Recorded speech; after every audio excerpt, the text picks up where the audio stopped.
आज हम लोग यहाँ आत्मा आवास योजना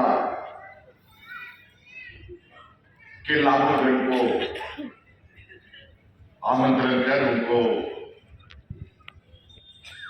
स्वीकृति पत्र प्रदान करने के लिए यहाँ बुलाया गया। वैसे कई बार हम लोगों ने राज्य के विभिन्न जगहों पर अलग अलग कार्यक्रमों के माध्यम से सरकार आपके लिए क्या काम कर रही है, उस काम को आपको कैसे करना है, कौन सी योजना आपके लिए सही है, उन योजनाओं का लाभ आपको कैसे लेना है, इसको लेकर हम लोग पहले भी विभिन्न मंचों में मिले। इसके साथ साथ आपके पंचायत में, गांव में, टोले में आपकी योजना, आपका अधिकार, आपकी सरकार, आपके द्वार कार्यक्रम के माध्यम से अलग अलग समय पर पदाधिकारीगणों ने शिविर लगाया, गांव के लोगों के दुख तकलीफों की समस्याएं सुनी, आवेदन लिए और आपके उस मांग को पूरा करने की सरकार ने लगातार प्रयास किया। आप लोग बैठे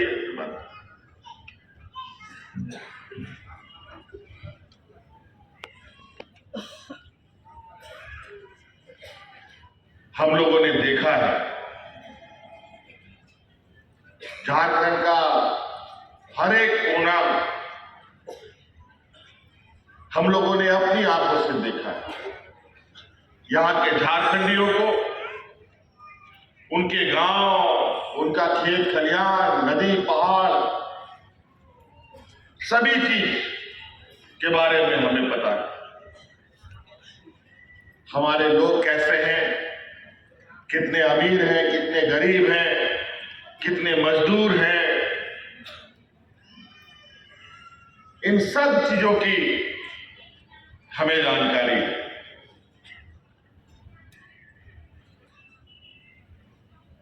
वैसे तो इस राज्य को लोग सोने का चिड़िया कहता है, क्योंकि इस राज्य में झारखंड की इस धरती के नीचे नाना प्रकार का खनिज संपदा, कहीं कोयला है तो कहीं लोहा है, तो कहीं अभ्रक है, तो कहीं सोना भी है, कहीं बॉक्साइट है, अनगिनत तरीके का खनिज संपदा है। पूरा देश में जितना खनिज संपदा पाया जाता है उसका अकेले 40% से अधिक खनिज संपदा हमारे इसी राज्य में मिलता है। कोई ऐसा खनिज नहीं है दुनिया में जो खनिज संपदा हमारे झारखंड में नहीं मिलता। लेकिन बड़ा दुर्भाग्य है हम लोगों का कि दुनिया के लोगों को हमारे जमीन के नीचे जो चीजें हैं वो तो दिखाई देती है, लेकिन जमीन के ऊपर जो बसे हमारे गरीब गुरुआ लोग, वो उनको कभी नहीं दिखाई दिया। 100 सालों में भी नहीं दिखाई दिया। और हमारे पूर्वज, हमारे आदरणीय दिसोपुर शिबू सोरेन जी ने बचपन, जवानी, बुढ़ापा, राज अलग करने की लड़ाई लड़ी। 2000 ईस्वी में राज भी मिला, फिर भी यहाँ के गरीबों के बारे में ना चिंता हुई, ना गरीबों के दुख तकलीफ की समस्या का समाधान हुआ।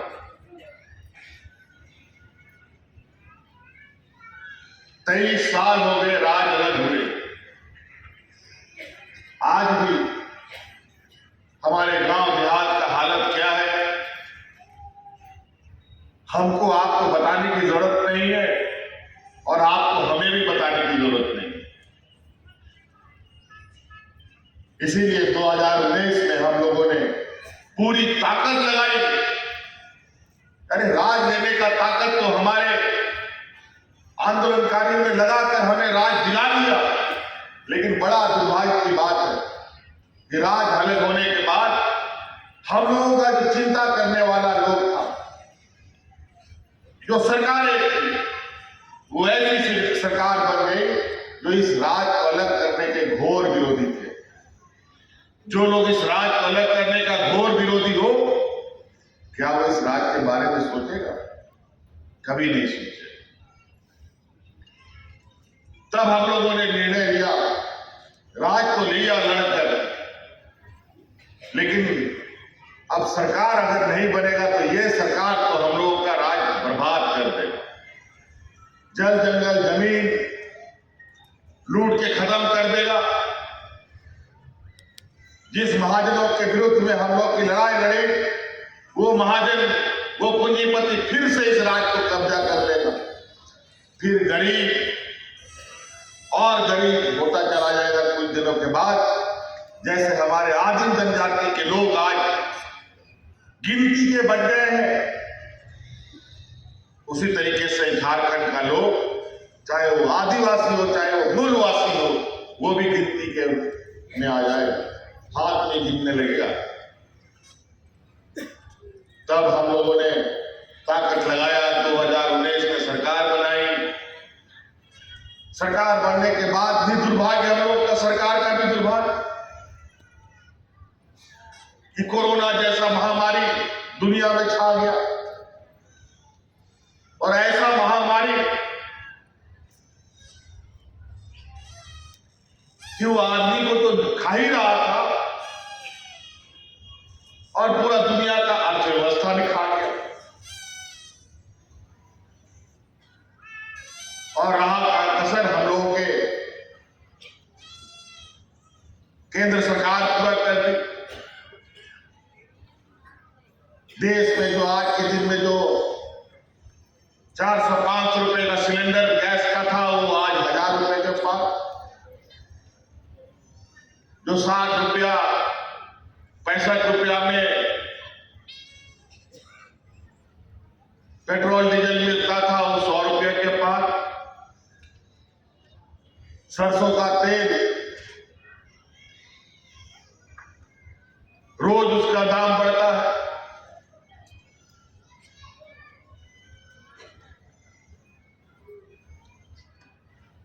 एक समय आपको याद होगा, हाट बाजार में जो दुकानदार सब है, नमक जो होता है ना, नमक को लोग दुकान के अंदर नहीं रखता था, बाहर ही रख के छोड़ देता था। लेकिन महंगाई की मार इस तरीके से बढ़ी है कि आज कौन सा दुकानदार है जो अपना नमक बाहर रख करके छोड़ के जाता है। आज नमक भी महंगा हो गया। धीरे धीरे गरीबों के थाली से पहले चावल गायब, दाल गायब, धीरे धीरे थाली भी गायब।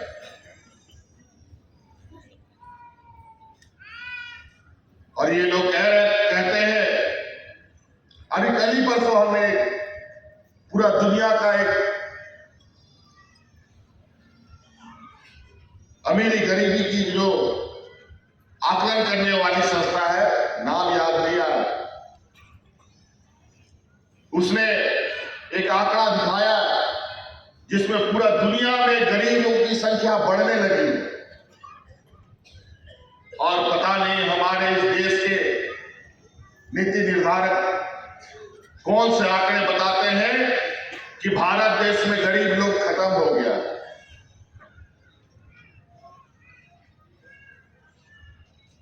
नहीं के बराबर है आप गरीब लोग, वो भी कुछ दिन के बाद खत्म हो जाएगा। हमको समझ में नहीं आता है कि ये लोग कौन सा चश्मा से देश को देखता है।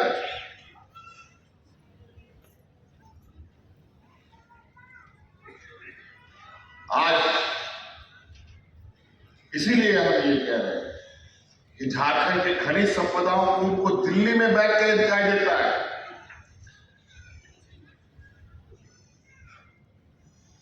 जो अंतरिक्ष में भेजा गया उपग्रह, उसके माध्यम से कहां कहां कोयला है, कहां लुगा है, कहां बॉक्साइट है, कहां एल्युमिनियम है, सब कुछ दिखाई देता है। लेकिन यहां के गरीब लोग नहीं दिखाई देता, दूरबीन से भी इनको नहीं दिखाई देता।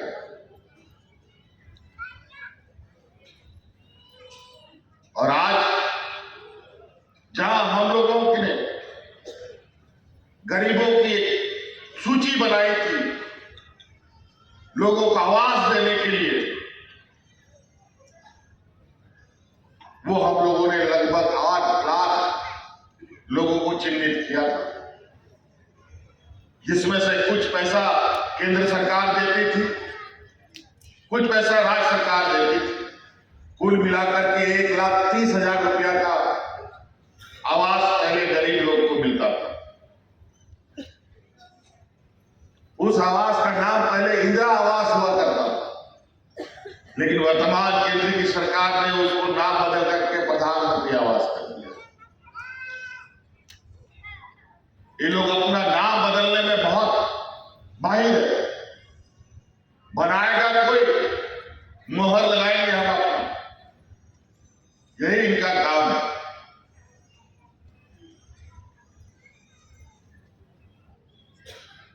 एक समय इनका कहना था कि देश के सब गरीबों को आवाज देंगे।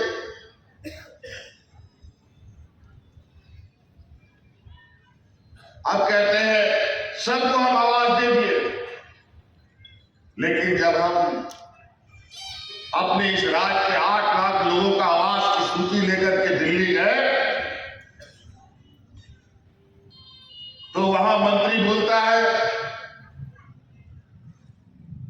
आपके यहां 8 लाख गरीब नहीं है, आपके राज्य में मात्र 4 लाख गरीब लोग।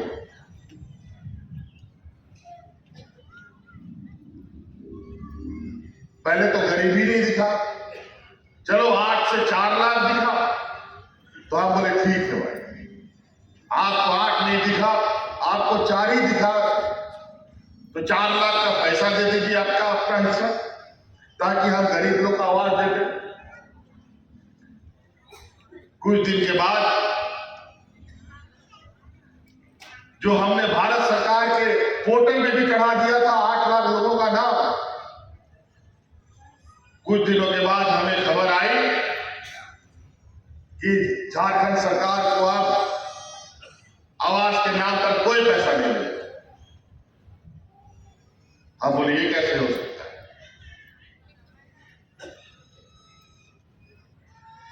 आज देश का सारा पैसा इकट्ठा करने का जिम्मा केंद्र सरकार ने ले रखा है। हर चीज से टैक्स वसूलता है, आपसे भी टैक्स वसूलता है। आप नमक खरीदते हैं उस पर टैक्स लगता है, आप कपड़ा खरीदते हैं उसमें टैक्स लगता है, दाल चावल तेल खरीदते हैं उसमें टैक्स लगता है, बच्चों के लिए जूता चप्पल कलम कागज खरीदते हैं उसके बाद टैक्स लगता है। चाहे वो हाट से खरीदते हो, चाहे वो आप बाजार से खरीदते हो, जहां से भी खरीदिएगा आपको टैक्स लगेगा।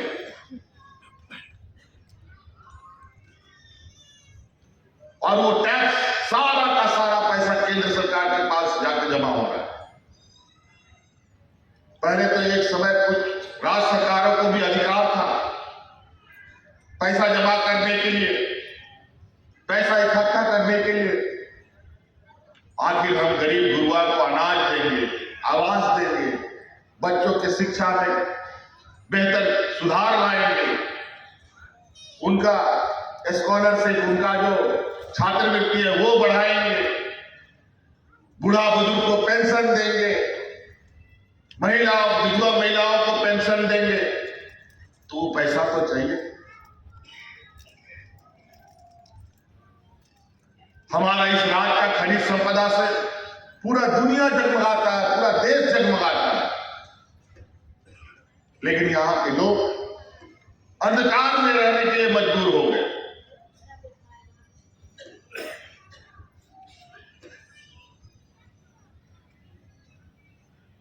बड़ा विचित्र स्थिति बना। हम लोगों ने सरकार बनाई, कोरोना जैसा महामारी आया, 1.5-2 साल वही खा गया हम लोगों का, लेकिन हम लोगों ने हार नहीं मानी। एक एक समस्या का समाधान हम करते जा रहे हैं। पहले बूढ़ा बुजुर्ग लोग बेचारा पेंशन के लिए दर दर भटकता था, किसी का 80 साल 90 साल और कुछ मर भी गया लेकिन पेंशन नहीं मिला। हमने कानून बना दिया, इस राज्य में जो भी 60 साल का होगा उसको पेंशन मिलना अनिवार्य हो जाएगा। लेकिन आपको एक और खुशी की बात बता दें, हम लोगों ने 60 साल का उम्र जो हम लोगों ने बनाया था, हम बोले भाई 60 साल का तो हम लोग बना तो दिया, सबको पेंशन भी मिल रहा है 60 साल, और जो 60 साल का बुजुर्ग नहीं है वो दिन गिन रहा है कब 60 साल हो गए क्या, ताकि तुरंत पेंशन मिल जाए। नहीं तो दलाल का चक्कर लगाते लगाते भी पेंशन नहीं मिलता और ठग भी लेता। और आज वो 60 साल का पेंशन का जो उम्र सीमा है, अब हम घटा करके उसको 50 साल करने जा रहे हैं।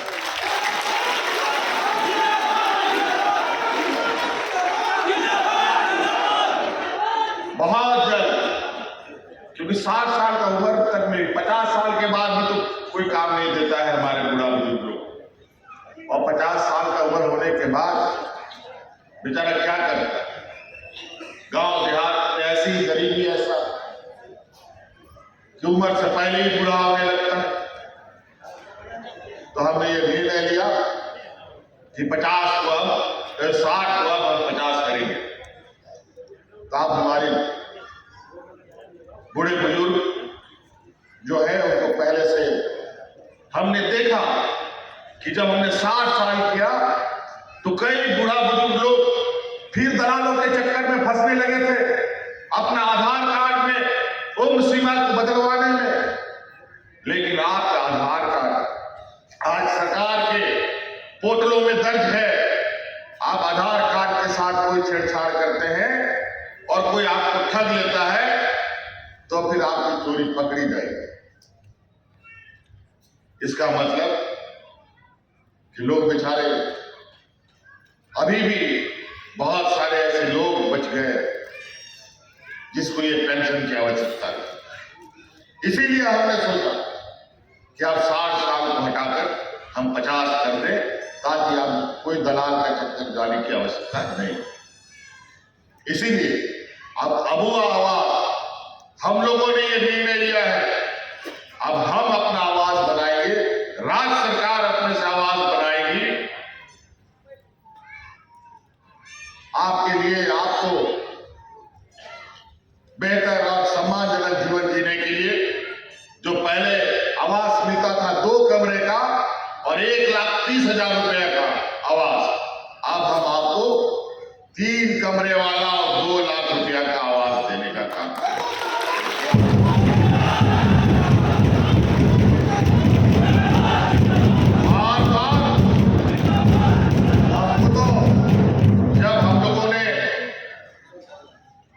एक बार 8 लाख लोगों की संख्या गिनी थी, लेकिन जब हम गरीबों के लिए आबू आवास योजना घोषणा किए, उसके बाद जब हमने शिविर लगाया गांव-गांव, पंचायत में, तो मैं आज हैरान रह गया कि 8 लाख से अधिक गरीब है इस राज्य में।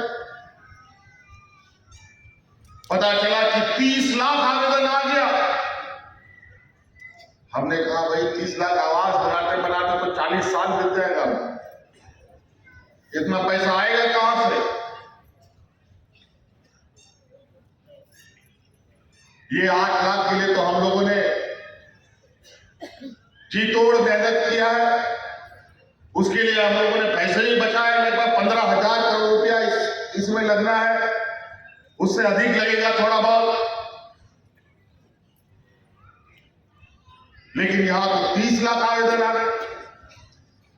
उन सब को भी हम लोगों ने छांटने की कोशिश किया कि सही है गलत है, कुछ फर्जी लोग भी भर देता है, सुखी संपन्न लोग भी भर देता है, अब सरकार दे रही है तो लूट लो, यही होता है।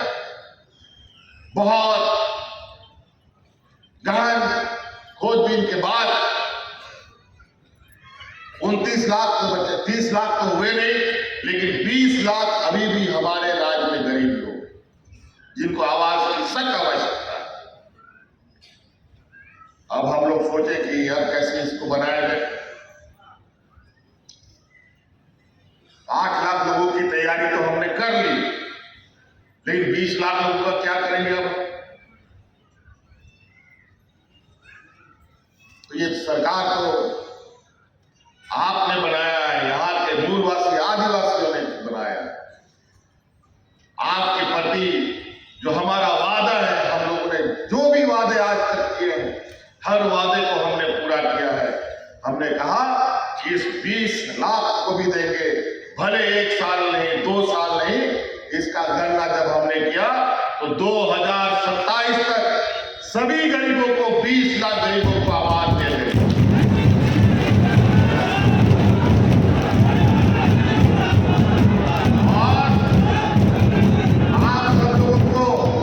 सुन लीजिए, यहाँ जितना लोग आए हैं, आप सब लोग लाभुक हैं, आप लोगों के लिए आवास सैंक्शन हो गया है। अब आप आवास बनाना शुरू कीजिएगा, लेकिन आप लोग दलालों के चक्कर में मत पड़िएगा। यहाँ दलाल लोग भी बहुत घूमता है आपका पैसा हड़पने के लिए। अब इस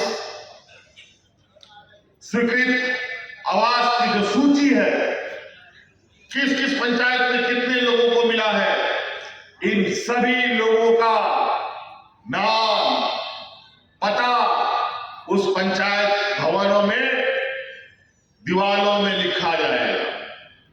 किसको किसका आवास आवंटन हुआ है, पहला, दूसरा, तीसरा, चौथा, पांचवा, आठवां, नौवां, 10वां, 200, 300 जो भी हो, और जैसे जैसे पहला को मिला तो दूसरा को मिलेगा, तीसरा, चौथा, 5वां तक लोगों का आवंटन हो गया, उसके बाद 7वां को मिलेगा। जो लाइन लगेगा, किसकी सूची पहले है, कौन आगे कौन पीछे है, वो सब आपके दीवार में लिखा रहेगा। और अगर आपके पास मोबाइल है, और मोबाइल नहीं है तो अगर आपका बेटा का मोबाइल है तो वो नंबर भी आपसे हम लेंगे, और समय समय पर आपको उस मोबाइल के माध्यम से सूचना प्राप्त होगा कि आपका नंबर कितना घट रहा है।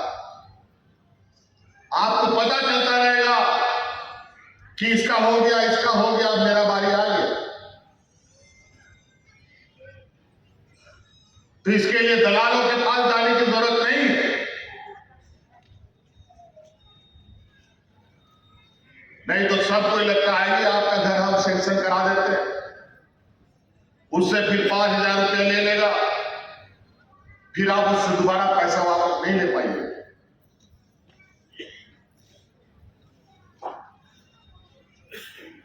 इसीलिए हम लोगों ने आज 8 लाख गरीबों से बढ़ाकर 20 लाख गरीबों को आवाज देने के लिए हम लोगों ने निर्णय लिया है। 20 लाख आवास बनाने के लिए भी तो उतना मिस्त्री चाहिए,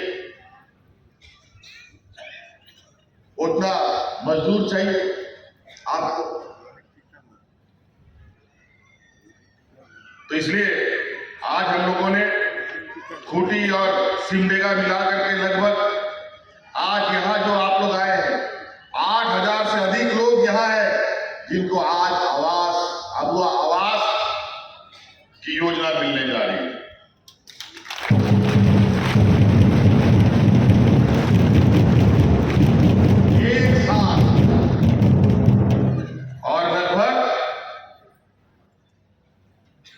इन दोनों जिला में मिलाकर लगभग 75,000 खूंटी और सिमडेगा जिले में लोगों को मिलेगा।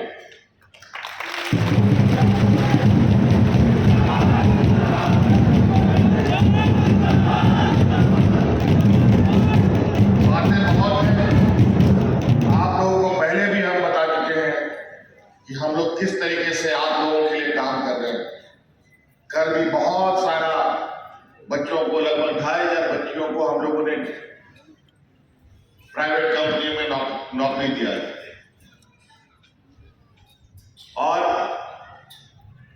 जहां वो काम कर रही है या कर रहा है, वहां पर सरकार बनने के बाद से आज तक हम लोग लगभग 12-13 हजार बच्चों को वहां रोजगार दे चुके हैं, वहां काम कर रहे हैं। जो 10,000 रुपये कमा रहा था वो आज के दिन में 1-1 लाख रुपया कमा रहा है। सरकार के पास लोगों को रोजगार देने की चुनौतियां रोज दिन ब दिन बढ़ रहा है, क्योंकि केंद्र सरकार ने अपनी बड़ी बड़ी कंपनी, प्राइवेट एजेंसियों को बेच दिया।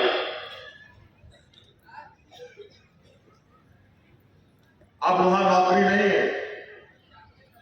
अब राज्य सरकार के पास जितनी क्षमताएं हैं, सरकारी नियुक्तियां भी निकल रही है। गैर सरकारी संस्थानों में भी हम लोगों ने कानून बना दिया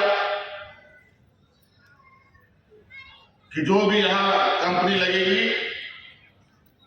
75% लोग हमारे यहां के लोकल स्थानीय लोग होने चाहिए।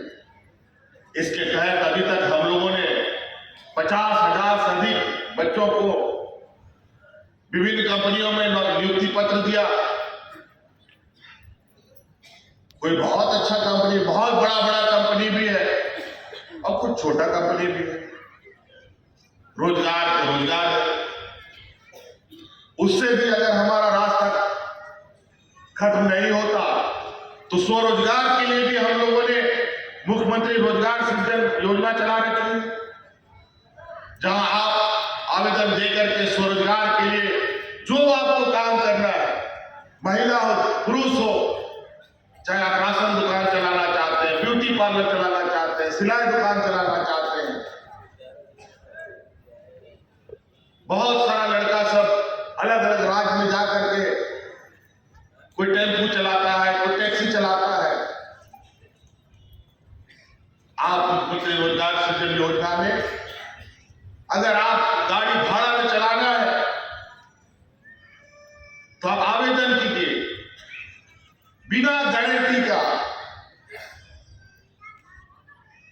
बिना बंधक रखे, कोई जमीन गिरवी आपको रखना नहीं पड़ेगा। आप आवेदन दीजिए, आपको सरकार जो गाड़ी आप चाहते हैं वो गाड़ी आप उपलब्ध करा सकते हैं और आप उसको भाड़ा में चलाइए। तो अलग अलग तरीके से खेती बाड़ी के लिए भी जैसा हरे ग्राम योजना हमने चलाया। अभी मुझे कुछ दीदियों ने स्ट्रॉबेरी दिया है। योजनाओं के साथ इनको हम लोगों ने जमीन उपलब्ध कराया और स्ट्रॉबेरी का वो खेती कर रही है। और मुझे खुशी है कि उस खेत से उगा हुआ पहला स्ट्रॉबेरी इन लोगों ने आज मुझे दिया है। और मैंने उनको आश्वस्त किया भी है कि मैं उनके खेत में भी जाकर देखूंगा। मेहनत का फल हमेशा मीठा हो।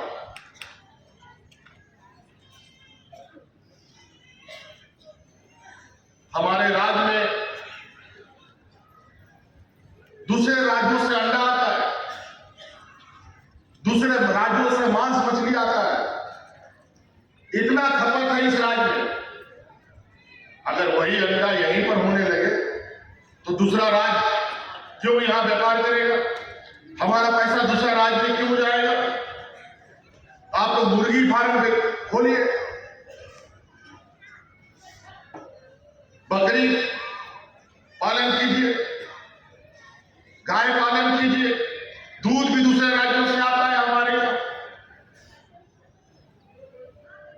जो पैसा यहाँ का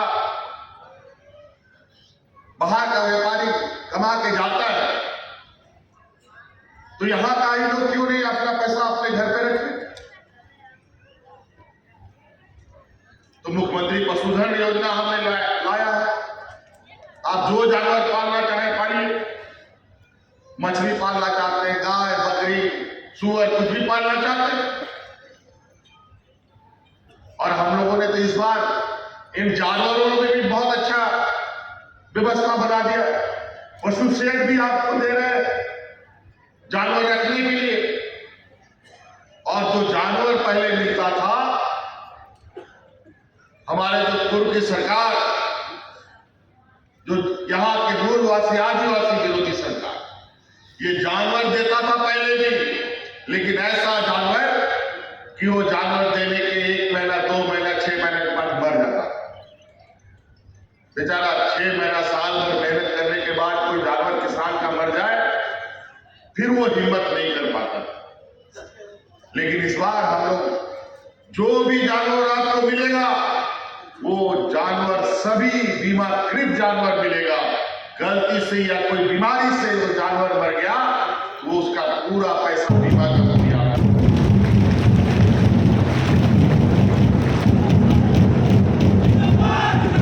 कोई नुकसान नहीं होगा। अरे यही तो था हमारा पुरखा लोगों का संपत्ति, पशुधन जिसको हम लोग बोलते हैं। हम लोग के यहाँ बैंक में भरा हुआ पैसा नहीं है। किसके पास है बोरा भर के बैंक में जिन लोगों ने पैसा रखा है? बता दें यहाँ के मूलवासी आदिवासी।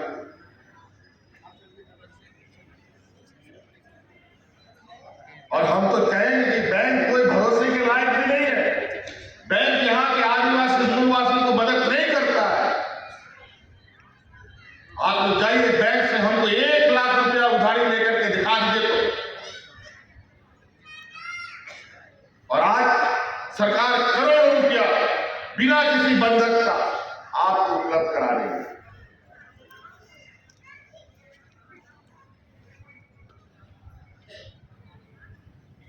हम तो कहते हैं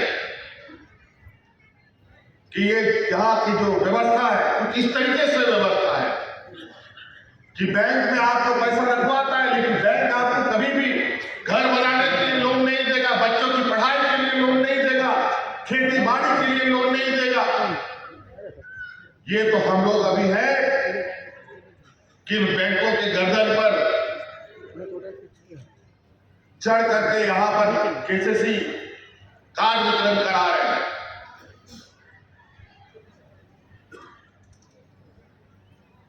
हम लोग इन लोगों ने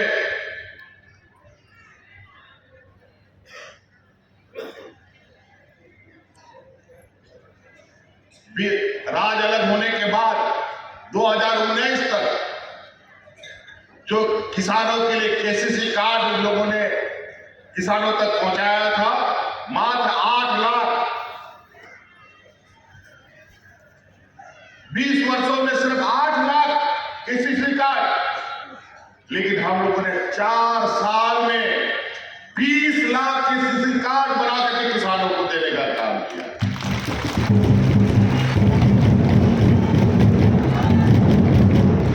आपको ऐसा काम नहीं चलेगा। अगर बैंक में, अगर यहाँ पर राज्य सरकार के राज्य के बैंक में अगर पैसा है, तो उसका 60% खर्चा आपको झारखंड के राज्य के लोगों के लिए करना पड़ेगा। वही हाल स्थिति जैसे और सेल्फ हेल्प ग्रुप महिलाओं दीदियों का अभी मंत्री जी बता रहे थे। इन लोगों ने विगत 15 सालों में 16 सालों में मात्र 600 करोड़ रुपया हमारे महिला दीदियों के ऊपर बांटा था। 15-16 साल में। और हम लोगों ने मात्र 4 साल के अंदर 8,000 करोड़ रुपया उन महिला दीदी के ऊपर लाने का काम किया।